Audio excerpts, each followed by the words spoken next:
नमस्कार दोस्तों, मैं विवेक और आप सभी का स्वागत है आपके अपने YouTube channel current affairs by Ravi पर। तो आज की लेटेस्ट टॉपिक है फ्रेंड्स बजट 2022-23 जो कि 1 फरवरी को संसद में पेश किया गया है वित्त मंत्री के द्वारा। तो इससे संबंधित जितने भी लेटेस्ट क्वेश्चन बन सकते हैं फ्रेंड्स, उन सभी क्वेश्चंस को कवर करने वाले हैं। और बजट में क्या कुछ हुआ जो आपकी एग्ज़ाम के दृष्टिकोण से महत्वपूर्ण है, उन सभी पॉइंट्स को जानने वाले हैं। तो अगर आप किसी भी एग्ज़ाम की तैयारी कर रहे हो फ्रेंड्स, तो ये वीडियो आपके लिए काफ़ी ज़्यादा यूज़फुल रहने वाली है। तो आइए स्टार्ट करते हैं फर्स्ट क्वेश्चन से। फर्स्ट क्वेश्चन है हमारा, केंद्रीय बजट 2022-23 संसद में किसने पेश किया है? तो जैसा कि आप सभी को मालूम है फ्रेंड्स कि हमारे देश की वित्त मंत्री निर्मला सीतारमण हैं, तो इनके द्वारा केंद्रीय बजट 2022-23 को संसद में पेश किया गया है। अगला क्वेश्चन है, संसद में कितनी बार पेपरलेस बजट को पेश किया गया है? सही आंसर है 2 बार। तो संसद में 2 बार पेपरलेस बजट को पेश किया गया है। संसद में कुल मिलाकर 2 बार पेपरलेस बजट पेश किया गया है, और पहली बार 2021 में और दूसरी बार 2022 में। अगर क्वेश्चन करा जाए फ्रेंड्स कि संसद में पहली बार पेपरलेस बजट कब पेश किया गया, तो आपको बताने हैं 2021 में। और अगर क्वेश्चन करा जाए कि पहली बार पेपरलेस बजट पेश करने वाली वित्त मंत्री का नाम क्या है, तो बताने हैं निर्मला सीतारमण। अगला क्वेश्चन है, बजट 2022 किस वित्तीय वर्ष के लिए पेश हुआ है? जैसा कि मैंने आपको बताया फ्रेंड्स कि ये 2022-23 की बजट है जो 1 फरवरी को संसद में पेश किया गया है निर्मला सीतारमण जी के द्वारा। अगला क्वेश्चन है, केंद्रीय बजट 2022-23 संसद में कब पेश किया गया है? सही आंसर है 1 फरवरी। तो 1 फरवरी को 2022-23 केंद्रीय बजट जो 2022-23 केंद्रीय बजट है, इसे संसद में पेश किया गया है केंद्रीय वित्त मंत्री निर्मला सीतारमण जी के द्वारा। अगला क्वेश्चन है फ्रेंड्स, संविधान के किस अनुच्छेद में बजट शब्द का प्रयोग हुआ है? तो आपको बता दूं फ्रेंड्स कि संविधान के किसी भी अनुच्छेद में या फिर किसी भी भाग में बजट शब्द का प्रयोग नहीं हुआ है। नेक्स्ट है, तो यहाँ पर बजट शब्द का प्रयोग नहीं हुआ है फ्रेंड्स, तो यहाँ पर क्वेश्चन बनता है कि आखिर संविधान में बजट शब्द की जगह क्या प्रयोग हुआ है? सही आंसर है उपयुक्त दोनों, यानी कि एनुअल फाइनेंशियल स्टेटमेंट या फिर वार्षिक वित्तीय विवरण। तो इंग्लिश में एनुअल फाइनेंशियल स्टेटमेंट के रूप में यहाँ पर जिक्र हुआ है बजट की जगह, और हिंदी में वार्षिक वित्तीय विवरण के रूप में जिक्र हुआ है संविधान में बजट शब्द की जगह। नेक्स्ट है, वार्षिक वित्तीय विवरण का जिक्र संविधान के किस अनुच्छेद में है? सही आंसर है अनुच्छेद 112। तो अनुच्छेद 112 में वार्षिक वित्तीय विवरण का जिक्र किया गया है संविधान में। अब जान लेते हैं फ्रेंड्स कि 2022-23 बजट की संपूर्ण जानकारी जो आपके एग्जाम के दृष्टिकोण से महत्वपूर्ण है। अगर बात करें डिजिटल करेंसी की, तो वित्त मंत्री ने अपने बजट भाषण में ऐलान किया है कि वित्तीय वर्ष 2022-23 के दौरान भारतीय रिजर्व बैंक यानी कि reserve bank of India digital currency की शुरुआत करेगी, और इस डिजिटल करेंसी को निर्मला सीतारमण ने डिजिटल रुपी यानी कि डिजिटल रुपया कहा है। अगर बात करें फ्रेंड्स की क्रिप्टो करेंसी एंड एनएफटी यानी कि नॉन फंजिबल टोकन, तो वित्त मंत्री निर्मला सीतारमण ने वर्चुअल डिजिटल एसेट्स यानी कि क्रिप्टो करेंसी और एनएफटी से होने वाली आय पर 30% की दर से टैक्स लगाने का ऐलान किया है। नेक्स्ट है विकास दर डेवलपमेंट रेट। तो यहाँ पर बजट 2022-23 में केंद्रीय वित्त मंत्री निर्मला सीतारमण ने कहा है कि भारत की विकास दर 9.27% रहने का अनुमान है, और यह विकास दर बड़ी अर्थव्यवस्थाओं में सबसे ज़्यादा है। नेक्स्ट है आयकर यानी कि इनकम टैक्स। तो इसके संदर्भ में केंद्रीय वित्त मंत्री निर्मला सीतारमण ने बजट में इनकम टैक्स चुकाने वाले करदाताओं को कोई भी राहत नहीं दी है, और इस बजट में न तो पर्सनल इनकम टैक्स की दरों में कोई रियायत मिली है और न ही आयकर के स्लैब में कोई बदलाव किया गया है। अगर बात करें फ्रेंड्स की रक्षा क्षेत्र में आत्मनिर्भरता की, तो वित्त मंत्री ने कहा है कि रक्षा क्षेत्र में बजट का 68% हिस्सा भारतीय कंपनियों के लिए सुरक्षित होगा, यानी इस पैसे से देश की ही रक्षा कंपनियों से हथियार खरीदे जाएंगे। पीएम आवास योजना की बात करें फ्रेंड्स, तो वित्त मंत्री ने कहा है कि पीएम आवास योजना के लिए 48,000 करोड़ आवंटित किए गए हैं, और इस योजना के तहत 80 लाख नए मकान बनाए जाएंगे। नेक्स्ट है डिजिटल यूनिवर्सिटी। तो डिजिटल यूनिवर्सिटी के संबंध में यहाँ पर वित्त मंत्री का बयान है कि वित्त मंत्री ने देश में शिक्षा प्रदान करने के लिए एक डिजिटल यूनिवर्सिटी के गठन का प्रस्ताव रखा और इस यूनिवर्सिटी का निर्माण हब एवं स्पोक मॉडल के आधार पर किया जाएगा। अगर बात करें फ्रेंड्स की कॉरपोरेट टैक्स में कमी की, तो कॉरपोरेट टैक्स यहाँ पर 18% से घटाकर 15% कर दिया गया है। कॉरपोरेट टैक्स पर सरचार्ज भी 12% से घटाकर 7% कर दिया गया है। ये जो सभी टर्म है फ्रेंड्स, ये सभी जो डाटा है आपके एग्जाम के लिए काफ़ी ज़्यादा इंपॉर्टेंट है। इसी टर्म को यूज करके इनसे रिलेटेड कई क्वेश्चन बन सकते हैं आपके एग्जाम में, तो इन सभी पॉइंट्स को याद रखना आपके लिए महत्वपूर्ण है। नेक्स्ट बात करते हैं शिक्षा क्षेत्र के बारे में। तो पीएम ई विद्या के 1+1 टीवी चैनल प्रोग्राम को 12 से घटाकर 200 टीवी चैनलों तक विस्तृत किया जाएगा। सभी राज्यों को इससे क्लास 1 से 12 तक क्षेत्रीय भाषाओं में पूरक शिक्षा देने में मदद मिलेगी। राज्यों को कृषि विश्वविद्यालयों का पाठ्यक्रम संशोधित करने के लिए प्रोत्साहित किया जाएगा ताकि प्राकृतिक जीरो बजट और ऑर्गेनिक फार्मिंग के साथ आधुनिक दौर की खेती की ज़रूरतों को पूरा किया जा सके। नेक्स्ट है LTCG टैक्स। तो वित्त मंत्री निर्मला सीतारमण ने कोऑपरेटिव सोसाइटी जिनकी आमदनी 1 से 10 करोड़ रुपए के बीच है, तो उन पर सरचार्ज को 12 से घटाकर 7% कर दिया गया है और किसी भी LTCG टैक्स पर 15% से ज़्यादा सरचार्ज नहीं लगाया जाएगा। अगर नेक्स्ट बात करें फ्रेंड्स, तो नेशनल पेंशन स्कीम। तो नेशनल पेंशन स्कीम के तहत वित्त मंत्री ने राज्य कर्मचारियों के लिए नेशनल पेंशन स्कीम पर टैक्स राहत की सीमा 10% से बढ़ाकर 14% करने जा रही है। नेक्स्ट है 60,000 नई नौकरियां। ये आपके, अगर आप स्टूडेंट हो फ्रेंड्स, तो ये आपके लिए काफ़ी ज़्यादा इंपॉर्टेंट है।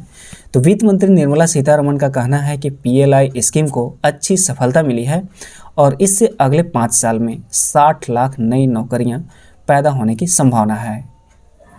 नेक्स्ट है बजट के दौरान विकास के 4 पिलर। तो वित्त मंत्री ने बजट के दौरान विकास के 4 पिलर गिनाए हैं और इसमें 1 साल में 25,000 किलोमीटर हाईवे बनाना है, हेल्थ इंफ्रा को मजबूत करना है और 25 साल के लिए ग्रोथ का ब्लूप्रिंट तैयार करना शामिल है। नेक्स्ट है इंपोर्ट ड्यूटी। तो कैपिटल गुड्स पर इंपोर्ट ड्यूटी में मिल रही छूट हटाई गई है और कैपिटल गुड्स इंपोर्ट पर अब 7.5% की दर से इंपोर्ट ड्यूटी लगेगी। नेक्स्ट है 2022-23 को अंतर्राष्ट्रीय मोटा अनाज वर्ष के रूप में घोषित करना, यहाँ पर वित्त मंत्री के द्वारा घोषित किया गया है इसे। तो वित्त मंत्री निर्मला सीतारमण ने कहा है कि सरकार 2022-23 में न्यूनतम समर्थन मूल्य पर MSP यानी कि मिनिमम सपोर्ट प्राइस गेहूं और धान की खरीद के लिए 2.37 लाख करोड़ रुपए भुगतान करेगी और केंद्रीय बजट पेश करते हुए 2022-23 को अंतर्राष्ट्रीय मोटा अनाज वर्ष के रूप में मनाने की घोषणा की गई है। तो यहाँ पर ये पॉइंट आपको याद रखना काफ़ी ज़्यादा इंपॉर्टेंट है फ्रेंड्स कि 2022-23 को अंतर्राष्ट्रीय मोटा अनाज वर्ष के रूप में घोषित किया गया है हमारे देश के वित्त मंत्री निर्मला सीतारमण जी के द्वारा। नेक्स्ट है 5G स्पेक्ट्रम। अगर 5G स्पेक्ट्रम की बात करें फ्रेंड्स, तो वित्त मंत्री ने कहा है कि 2022 में 5G स्पेक्ट्रम की नीलामी करेगी, लेकिन यहाँ पर 5G सेवा 2023 में शुरू होगी और साथ ही ये भी ऐलान किया है कि 2025 तक देश के सभी गांवों तक ऑप्टिकल फाइबर पहुंच जाएगी। नेक्स्ट अगर बात करें फ्रेंड्स की रेलवे और वंदे भारत एक्सप्रेस के संबंध में, तो ये पॉइंट जो हैं, ये सारे पॉइंट्स आपके, अगर आप रेलवे एग्जाम देने वाले हो फ्रेंड्स, तो ये आपके लिए काफ़ी ज़्यादा इंपॉर्टेंट है। हालांकि ये किसी भी एग्जाम के लिए इंपॉर्टेंट है। तो गति शक्ति योजना के तहत वित्त मंत्री ने रेलवे के लिए भी बड़ा ऐलान किया है और अगले 3 सालों में नई पीढ़ी की 400 वंदे भारत ट्रेनें विकसित की जाएंगी। अगर क्वेश्चन पूछा जाए फ्रेंड्स कि जो गति शक्ति योजना है जो वित्त मंत्री के द्वारा यहाँ पर स्टार्ट किया गया है, तो इसमें रेलवे के लिए नई पीढ़ी की कितने वंदे भारत ट्रेनों को विकसित की जाएंगी, तो आपको बताना है 400 वंदे भारत ट्रेनों को यहाँ पर विकसित करी जाएगी। वहीं इस दौरान 100 नए कार्गो टर्मिनल का भी निर्माण किया जाएगा। ये सभी पॉइंट आप हाईलाइट कर लेना फ्रेंड्स, जो कि आपके एग्जाम के लिए काफ़ी ज़्यादा इंपॉर्टेंट रहेंगे। यहाँ पर नेक्स्ट है कि स्थानीय कारोबार को बढ़ावा देने के लिए एक स्टेशन एक उत्पाद की सोच को यहाँ पर बढ़ावा दिया जाएगा और PPP यानी कि PPP मॉडल से रेल का विस्तार किया जाएगा। नेक्स्ट है पूर्वोत्तर के विकास। तो पूर्वोत्तर राज्यों के विकास के संबंध में यहाँ पर वित्त मंत्री ने कहा है कि वित्त मंत्री ने इस बजट में पूर्वोत्तर के विकास के लिए 1500 करोड़ रुपए आवंटित किए गए हैं। नेक्स्ट है राजकोषीय घाटा। तो राजकोषीय घाटा की बात करें फ्रेंड्स, तो वित्त वित्त वर्ष 2021-22 में राजकोषीय घाटा 6.9%, 2022-23 में 6.4% रहने का यहाँ पर अनुमान लगाया गया है। तो यहाँ पर 6.9 से घटकर 6.4 यहाँ पर होने का यहाँ पर अनुमान लगाया गया है। नेक्स्ट है वर्चुअल डिजिटल एसेट्स। तो वर्चुअल डिजिटल एसेट से आमदनी पर 30% यहाँ पर टैक्स लगेगा। तरासे और पॉलिश हीरे रत्नों पर सीमा शुल्क घटाकर 5% किया गया है। पूर्वोत्तर के विकास के लिए नई योजना PM विकास पहल यहाँ पर शुरू किया गया है और डिजिटल भुगतान को बढ़ावा देने को शुरू होंगे यहाँ पर 75 डिजिटल बैंक। नेक्स्ट है कि सूक्ष्म लघु एवं मझोले उद्यमों MSME की रेटिंग के लिए 6,000 करोड़ रुपए की अगले कार्यक्रम को यहाँ पर 6,000 करोड़ रुपए के कार्यक्रम को अगले 5 वर्षों में लागू किया जाएगा। ई पासपोर्ट को 2022 में लॉन्च किया जाएगा और चिप आधारित ई पासपोर्ट जारी किए जाएंगे और 2047 तक भारत की आधी आबादी शहरों में रहेगी। अब क्वेश्चंस की बात कर लेते हैं फ्रेंड्स, ऑप्शनल क्वेश्चंस जो आपके एग्जाम के लिए इंपॉर्टेंट रहेंगे। तो क्वेश्चन है, हमारे देश की पहली पूर्णकालिक महिला वित्त मंत्री कौन बनी हैं? यहाँ पर ये पॉइंट आपको ध्यान रखने फ्रेंड्स कि पहली पूर्णकालिक यहाँ पर बात करी गई है।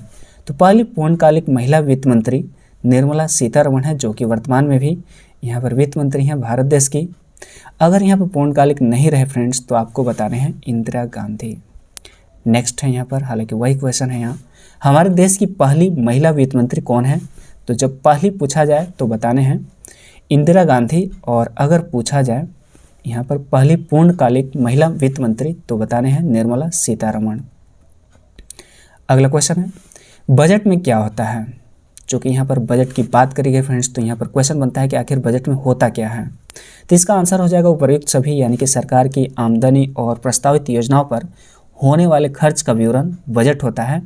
सरकार की कमाई और खर्च का ब्यौरा को ही बजट कहा जाता है। मंत्रालयों को उनके खर्च के लिए धनराशि का आवंटन किया जाता है, तो ये सभी जो किया जाता है ये बजट के अंतर्गत ही किया जाता है। अगला क्वेश्चन है कि लगातार चौथी बार बजट पेश करने वाली पहली महिला वित्त मंत्री कौन बनी हैं? तो यहाँ पर जाहिर है फ्रेंड्स कि निर्मला सीतारमण ही होंगी, क्योंकि ये पहली पूर्णकालिक वित्त मंत्री हैं। तो निश्चित रूप से लगातार चौथी बार बजट पेश करने वाली पहली महिला वित्त मंत्री निर्मला सीतारमण ही होंगी। अगला क्वेश्चन है, भारत के कितने प्रधानमंत्री ने प्रधानमंत्री रहते हुए बजट पेश किया है? तो सही आंसर है 3 प्रधानमंत्री ने। तो उन सभी 3 प्रधानमंत्री को जान लेते हैं फ्रेंड्स अगले क्वेश्चन में। तो क्वेश्चन है, भारत के किन 3 प्रधानमंत्री ने प्रधानमंत्री रहते हुए बजट पेश किया है? हालांकि इसका आंसर देना आपके लिए काफ़ी आसान है, तो इसका राइट आंसर होगा उपर्युक्त सभी, यानी कि जब 3 यहाँ पर बता दिया गया है तो जवाहरलाल नेहरू, इंदिरा गांधी और राजीव गांधी ये तीनों होंगे। और यहाँ पर इस तरह से याद कर सकते हैं कि जवाहरलाल नेहरू की जो पुत्री हैं ये इंदिरा गांधी, और इंदिरा गांधी के जो पुत्र हैं राजीव गांधी, और ये तीनों भारत में ऐसे प्रधानमंत्री हैं जो प्रधानमंत्री रहते हुए बजट पेश किए हैं। अगला क्वेश्चन है, स्वतंत्र भारत का पहला बजट किसने पेश किया है? सही आंसर है RK शनमुखम चेट्टी। तो स्वतंत्र भारत के पहले वित्त मंत्री यहाँ पर RK शनमुखम चेट्टी थे, तो इन्होंने ही स्वतंत्र भारत का पहला बजट पेश किया है। नेक्स्ट क्वेश्चन है, तो यहाँ पर चूँकि पहला बजट पेश किया गया फ्रेंड्स, तो यहाँ पर बताने हैं कि स्वतंत्र भारत का पहला बजट शनमुखम चेट्टी ने कब पेश किया था? तो यहाँ पर टाइमिंग बता देते हैं। सही आंसर है 26 नवंबर 1947 को। तो 26 नवंबर 1947 को स्वतंत्र भारत का पहला बजट शनमुखम चेट्टी के द्वारा पेश किया गया था। अगला क्वेश्चन है, बजट शब्द का अर्थ क्या होता है? ये क्वेश्चन काफ़ी ज़्यादा इंपॉर्टेंट है फ्रेंड्स, क्योंकि ये एग्जाम में कई बार रिपीट होते आया है। तो बजट शब्द का जो अर्थ होता है ये चमड़े का थैला होता है। याद रखिएगा, चमड़े का थैला होता है बजट शब्द का मीनिंग। अगला क्वेश्चन है, बजट शब्द की उत्पत्ति किस भाषा से हुई है? सही आंसर है फ्रेंच भाषा से। तो बजट शब्द की उत्पत्ति फ्रेंच भाषा से हुई है। अगला क्वेश्चन है, भारतीय बजट व्यवस्था का जनक किसे कहा जाता है? ये भी एक क्वेश्चन जो फ्रेंड्स काफ़ी ज़्यादा इंपॉर्टेंट है। सही आंसर है जेम्स विल्सन। तो जेम्स विल्सन जिन्हें भारतीय बजट व्यवस्था का जनक कहा जाता है। अगला क्वेश्चन है कि भारत में पहला बजट किसने पेश किया था? पहला बजट की बात करी जा रही फ्रेंड्स, तो अगर स्वतंत्र भारत का पूछा जाए तो आपको बताने हैं RK शनमुखम चेट्टी। और अगर पहला बजट पूछा जाए तो उसका सही आंसर होगा ईस्ट इंडिया कंपनी के जेम्स विल्सन। तो ईस्ट इंडिया कंपनी के जो जेम्स विल्सन थे, इन्होंने भारत में पहला बजट पेश किया था। अगला क्वेश्चन है, भारत में पहला बजट कब पेश किया गया था? सही आंसर है 18 फरवरी 1860 को, जो कि जेम्स विल्सन जो कि ईस्ट इंडिया कंपनी से हैं, तो ईस्ट इंडिया कंपनी के जेम्स विल्सन के द्वारा 18 फरवरी 1860 को भारत में पहला बजट पेश किया गया था। अगर स्वतंत्र भारत की बात करें फ्रेंड्स, तो स्वतंत्र भारत का पहला बजट आर के शनमुखम चेट्टी के द्वारा 26 नवंबर 1947 को बजट वहां पर पेश किया गया। अगला क्वेश्चन है फ्रेंड्स, गणतंत्र भारत का पहला बजट किसने पेश किया था? तो यहाँ पर कंफ्यूज नहीं होना फ्रेंड्स, अगर भारत का पहला बजट पूछा जाए किसने पेश किया तो आपको बताने हैं जेम्स विल्सन जो कि ईस्ट इंडिया कंपनी से बिलोंग करते थे। अगर पूछा जाए कब पेश किया था तो आपको बताने हैं 18 फरवरी 1860 को। अगर क्वेश्चन पूछा जाए फ्रेंड्स कि स्वतंत्र भारत का पहला बजट किसने पेश किया गया था तो उसका सही आंसर होगा आर के शनमुखम चेट्टी। और कब पेश किया था तो इसका सही आंसर होगा 26 नवंबर 1947 को। तो चूँकि यहाँ बात करी गई है गणतंत्र भारत का, तो गणतंत्र भारत यानी कि 1950 के समय, चूँकि 1950 26 जनवरी 1950 को ही हमारा देश गणतंत्र हुआ था, तो इस समय पहला बजट किसने पेश किया था? तो इसका राइट आंसर होगा जॉन मथाई। तो यहाँ पर क्वेश्चन ये बनता है फ्रेंड्स कि जॉन मथाई ने पहला बजट कब पेश किया था, यानी कि गणतंत्र भारत का पहला बजट कब पेश किया गया था? सही आंसर है 28 फरवरी 1950 को। तो 28 फरवरी 1950 को गणतंत्र भारत का पहला बजट पेश किया गया था जॉन मथाई के द्वारा। अगला क्वेश्चन है, सबसे अधिक बार बजट पेश करने का रिकॉर्ड किस नेता के पास है? ये क्वेश्चन जो है फ्रेंड्स काफ़ी ज़्यादा इंपॉर्टेंट है, कई बार एग्जाम में पूछ लिया गया है। तो सबसे अधिक बार बजट पेश करने का रिकॉर्ड मोरारजी देसाई के नाम है। मोरारजी देसाई ने 10 बार संसद में यहाँ पर बजट पेश किया है, हालांकि ये भारत के पूर्व प्रधानमंत्री थे। अगर क्वेश्चन पूछा जाए फ्रेंड्स कि मोरारजी देसाई के बाद सबसे ज़्यादा बजट पेश करने का रिकॉर्ड किस नेता के पास है तो बताने हैं पी चिदम्बरम। तो पी चिदम्बरम ने कुल 8 बार बजट पेश किया है, जबकि मोरारजी देसाई ने 10 बार संसद में बजट पेश किया है। नेक्स्ट क्वेश्चन है, 2017 से पहले बजट कब पेश किया जाता था?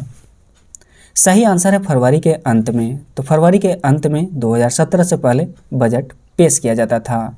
अब यहाँ पर बात कर लेते हैं फ्रेंड्स कि 2017 के बाद बजट कब पेश किया जाने लगा है। सही आंसर होगा 1 फरवरी। हालांकि यहाँ पर 2022 में भी यहाँ पर 1 फरवरी को बजट पेश किया गया है, तो ये 2017 के बाद से स्टार्ट हुआ है और 2017 से पहले फरवरी के लास्ट में बजट पेश किया जाता था। नेक्स्ट क्वेश्चन है एंड लास्ट क्वेश्चन है फ्रेंड्स कि अंतरिम बजट को क्या कहा जाता है? सही आंसर है उपर्युक्त दोनों, यानी कि अंतरिम बजट को मिनी बजट और वोट ऑन अकाउंट कहा जाता है।